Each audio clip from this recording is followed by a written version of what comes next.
Hey, what's up guys? This is Izzy from PowerliftingToWin.com, and today we're going to talk about bench press rules. So let's take a quick example of how a bench press actually goes at a meet.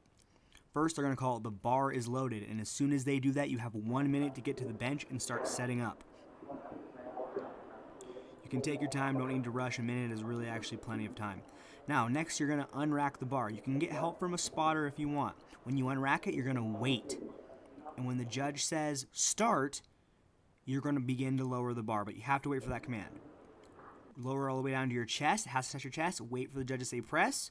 When it says press, you put the bar back overhead. You're going to wait one more time, okay? Keep it outstretched overhead until he says rack, and then you can put the bar back.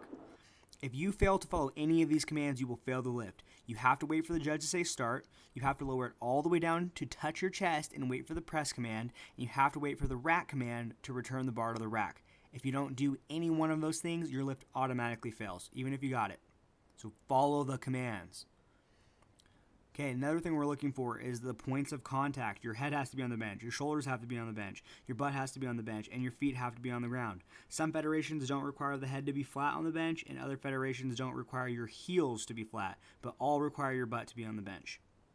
Okay, so again, some federations don't allow you to lift your head like that, so be aware of that. Don't do it. Some federations require flat feet. You can't have your heels up. Others do let you do that. But in no federation whatsoever can you lift your ass off of the bench during the lift, okay? Now let's take a look at some grip things. The ring right there marks the maximum legal width that you can take. Your index finger has to either be on or inside of that ring for your grip to be legal, okay? Now, you cannot take a suicide grip in some federations. A suicide grip is when you have the thumb on top of the bar. Here's an example. The reason why some federations don't allow the suicide grip is because it's inherently dangerous and easy to drop the bar. The other thing is some federations don't allow the reverse grip, okay? A reverse grip is just when your hands face towards you instead of outwards, right? So there you can see an example. Now, one last thing, you can't change the width of your grip during the lift. It's hard to see there, but my hand's widened out on the bar. You cannot change your grip during the lift. You can sink the bar into your chest as long as it doesn't keep sinking after they say press. Sinking is totally allowed and it's part of the rules, okay? You can sink it into your chest. You just have to stop at some point. Heaving is when you get a press command and then you sink it further like that. So say they said press and now I'm going to sink it further and then press it. That's not allowed because the bar went down, right? And in some federations, you can't have uneven extension. So if one arm locks out before the other one, you're going to get a red light. You got to have both arms locking out approximately the same time.